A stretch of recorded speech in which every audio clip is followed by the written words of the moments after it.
C'est l'heure du Journal de l'Afrique. Soyez les bienvenus sur France 24 à la une ce soir. Plus que quelques jours avant le coup d'envoi de la Coupe d'Afrique des Nations. Pour l'occasion, nous consacrons une grande partie de notre édition à l'événement. Nous irons à Yaoundé, au Cameroun, pour prendre la température avec notre correspondant. Et nous ferons également un point sur les équipes favorites de la compétition. Et puis nous irons également au Sénégal. Les Lions de la Teranga sont souvent favoris pour la compétition, mais ils n'ont jamais remporté la CAN. Pourquoi cet échec? Notre correspondant à Dakar, Eliman Dao, a peut-être la réponse. Reportage à suivre. La quatrième vague liée au variant Omicron semble toucher à sa fin en Afrique du Sud. Le pays est en plein été austral. Les autorités sud-africaines ont levé le couvre-feu, mais le port du masque reste obligatoire dans l'espace public. Reportage de nos correspondants. Dans quelques jours, le continent tout entier va vivre à l'heure des matchs de football. Les fans du ballon rond, et ils sont nombreux, sont prêts à soutenir leurs équipes. Certains vont même faire le déplacement et accompagner leur équipe au Cameroun, où se tient la compétition. On va y aller justement retrouver notre correspondant Marcel Amoko. Marcel, bonsoir. Quelle est l'ambiance? Est-ce que la fièvre du football est montée? Oui, bonsoir, une fièvre qui monte timidement, on va dire. Lorsqu'on se promène dans les rues de Yaoundé, on peut apercevoir ces vendeurs de gadgets, des drapeaux camerounais notamment, mais aussi des drapeaux des 23 autres nations qui vont prendre part à cette compétition. Mais au niveau de l'affichage, très peu de signes visibles qui montrent que le pays s'apprête à accueillir dans moins de 72 heures maintenant un événement de cette envergure, au point qu'un supporter ivoirien nous confiait tout à l'heure qu'il a eu beaucoup de mal lorsqu'il a débarqué ici à Yaoundé à imaginer que le pays de football, que le Cameroun, le pays de Roger Mila et de Samuel Eto'o notamment, s'apprêtait à accueillir un événement d'une telle envergure, le plus grand événement sportif du continent africain, 50 ans après 1972 et cette Coupe d'Afrique des Nations qui avait laissé un goût amer aux Camerounais. Les Camerounais éliminés en demi-finale par le Congo-Brazzaville, une élimination qui avait provoqué un véritable traumatisme que les supporters camerounais espèrent et voir effacé par la délégation, la génération actuelle des Lions indomptables du Cameroun. Mais pour cela, il faudra tout d'abord passer l'obstacle du Burkina Faso, le Burkina Faso que le Cameroun va affronter en match d'ouverture dès ce dimanche au stade de Lembe. Les Burkinabés qui sont déjà ici au Cameroun, en même temps qu'une quatorzaine, 15 autres nations donc, qui ont déjà pris leur quartier ici au Cameroun. Alors Marcel, on ne peut pas éviter la question qui fâche. Le stade Olembe sera-t-il prêt pour le début du tournoi? Depuis près de 4 ans, c'est un chantier qui a connu plusieurs controverses, plusieurs rebondissements, avec notamment un retard accumulé dans les travaux, mais aussi des coûts exorbitants. Certains observateurs ont avancé le chiffre astronomique de 200 milliards de francs CFA, plus de 200 milliards de francs CFA, contre les 163 milliards qui avaient été initialement prévus pour la construction d'un complexe, un complexe qui devait abriter à la fois une piscine olympique, un centre commercial, mais aussi un hôtel 5 étoiles. On a aussi beaucoup parlé ces derniers temps du changement de prestataire. On est passé de l'italien Piccini au canadien McGill, mais au bout du compte, le stade Olembe sera prêt pour accueillir cette fête du football africain à partir de dimanche prochain. Et là, nous en avons d'ailleurs la présence du chef de l'État camerounais, Paul Biya, que l'on n'a pas beaucoup vu ces derniers temps, qui lui aussi se fait un point d'honneur d'assister, de prendre part à ce match d'ouverture, donc à cette cérémonie d'ouverture qui va se tenir à partir de 17h au stade de Lembe, ici à Yaoundé. Et cela va donc marquer le coup d'envoi de cette 33e édition de la Coupe d'Afrique des Nations de football. Et on suivra bien évidemment ça sur France 24 avec vous, Marcel Amoko, mais aussi avec nos équipes sur place, Benoît Perrochet, Cédric Ferreira, Simon Harding, Armel Co et bien d'autres. On regardera sur France 24 et on suivra également dans le Journal de l'Afrique l'évolution de cette compétition. On va s'intéresser à présent aux favoris. Plusieurs pays ont leur chance d'aller loin dans la compétition. L'Égypte, le Cameroun ou la Côte d'Ivoire, sans oublier bien sûr le champion en titre, l'Algérie de Riyad Mahrez, revue d'effectifs signé Florent Rodeau. Selon les bookmakers, ce sont eux les favoris de cette CAN 2022. Battus en finale lors de la dernière édition, les Sénégalais courent toujours après leur premier trophée continental. Emmenés par Sadio Mané, ballon d'or africain en 2019, les Lions de la Teranga et leur sélectionneur Aliou Cissé ont reçu le drapeau national au palais présidentiel. Tenante du titre, l'Algérie de Djamel Belmadi arrive en pleine confiance au Cameroun. Elle peut s'appuyer sur une série inédite pour une équipe africaine, 34 matchs consécutifs sans défaite. Des Fennecs emmenés par leur capitaine, le créatif joueur de Manchester City, Riyad Mahrez.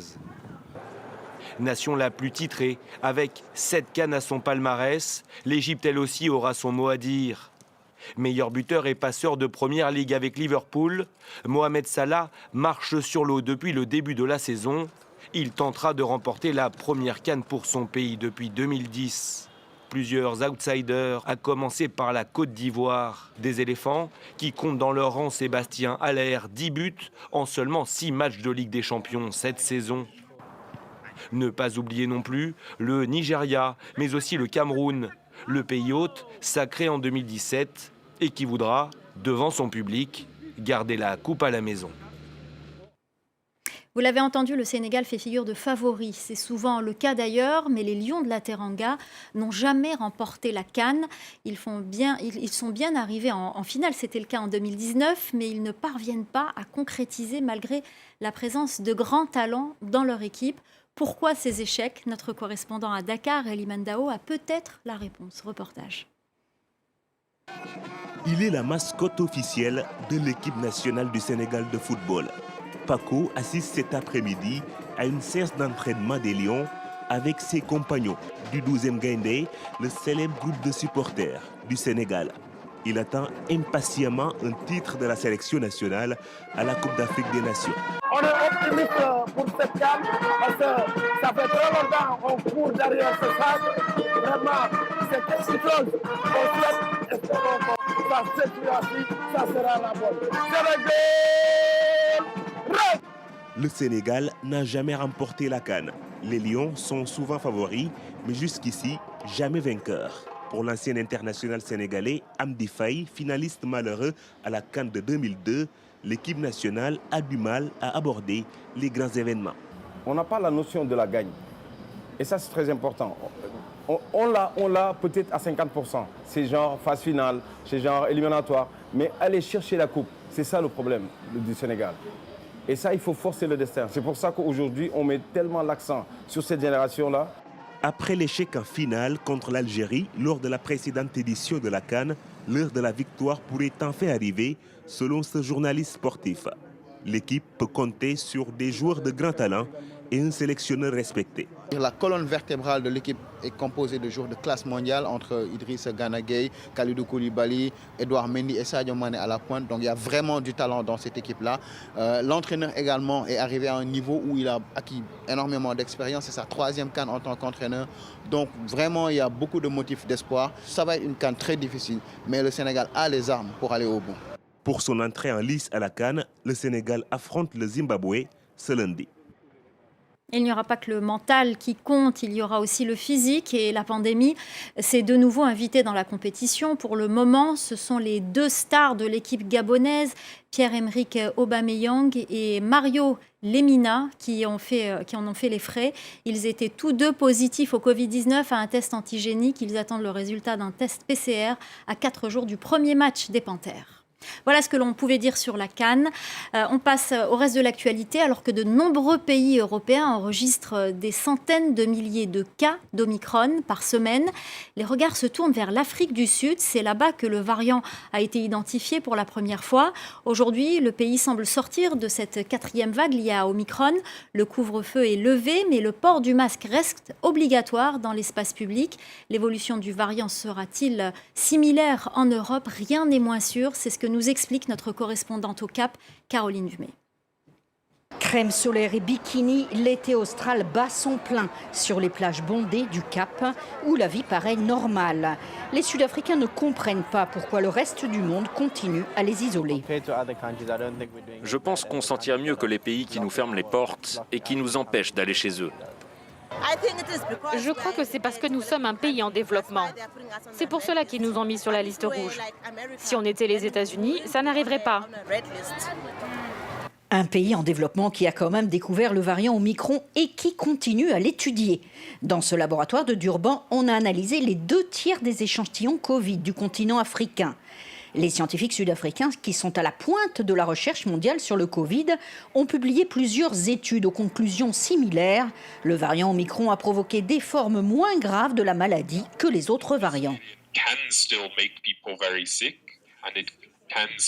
Ce variant peut toujours rendre très malade et peut même être mortel. Mais pour ceux qui ont une immunité, qu'elle provienne de la vaccination ou d'infections précédentes, le risque de tomber très malade est vraiment bas. Les hôpitaux sud-africains n'ont jamais été saturés avec le variant Omicron. Les experts pensent que la population a développé une immunité collective lors des vagues précédentes. Face à une situation sanitaire bien maîtrisée, les autorités n'ont donc pas voulu reconfiner. Même s'ils encouragent la vaccination, 40% de la population adulte est désormais vaccinée. L'Afrique du Sud a surmonté rapidement sa 4e vague de Covid. Mais l'exemple sud-africain n'est pas forcément applicable au reste du monde, car la population est différente. Elle est plutôt plus jeune que la population européenne ou américaine. Elle est aussi bien immunisée. Et surtout, nous sommes ici au cœur de l'été austral. Les températures sont bien plus élevées qu'en Europe ou aux États-Unis. La rue maintient la pression contre le pouvoir militaire au Soudan. De nouveaux rassemblements se sont tenus à Khartoum, la capitale. 3 manifestants ont été tués selon des médecins. Laurent Berstécher. Sous une pluie de grenades lacrymogènes, la contestation se poursuit au Soudan. Des milliers de manifestants sont à nouveau descendus dans les rues de Khartoum jeudi pour dire non au pouvoir militaire. Seul un pouvoir civil peut diriger le peuple soudanais. Il n'y a pas d'autre solution pour le pays. Depuis le coup d'État du 25 octobre, les manifestations se succèdent, et ce malgré une violente répression qui a déjà fait plus de 50 morts et des centaines de blessés. Un soulèvement populaire qui dénonce la prise de pouvoir du général Abdel Fattah al-Burhan, un coup d'État venu enrayer la transition démocratique amorcée suite au départ du dictateur Omar el-Béchir en 2019. Je suis venu aujourd'hui pour demander une vraie transition démocratique. La vérité, c'est que la révolution soudanaise n'a pas réussi à accomplir les objectifs fixés en 2019. Dimanche, le Premier ministre Abdallah Hamdok annonçait sa démission face à l'ampleur des manifestations. Un temps acclamé par la rue, il avait perdu le soutien du peuple après la signature d'un accord d'entente avec les putschistes en novembre. Le pouvoir militaire indique maintenant vouloir le remplacer au plus vite, mais la communauté internationale met en garde. La nomination unilatérale d'un nouveau chef du gouvernement pourrait finir de saper la crédibilité du régime de transition. La restitution par la Belgique de la dent de Patrice Lumumba a de nouveau été reportée. Il s'agit du seul reste de l'ancien Premier ministre congolais. Le héros de l'indépendance avait été renversé puis exécuté par des séparatistes de la région du Katanga avec l'appui de mercenaires de la Belgique, ancienne puissance coloniale. Un commissaire de police belge avait affirmé des décennies plus tard avoir prélevé la dent de Lumumba avant que son corps ne soit dissous dans de l'acide. Cette restitution et une série d'hommages avaient déjà été reportées en raison d'une hausse exceptionnelle des cas de Covid-19. C'est la fin du Journal de l'Afrique. Restez avec nous, l'info continue sur France 24.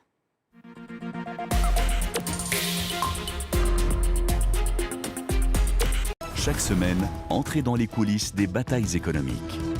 Au cœur de la guerre économique, Ali Laïdi décrypte avec son invité les stratégies commerciales des entreprises et des États, là où tous les coups sont permis.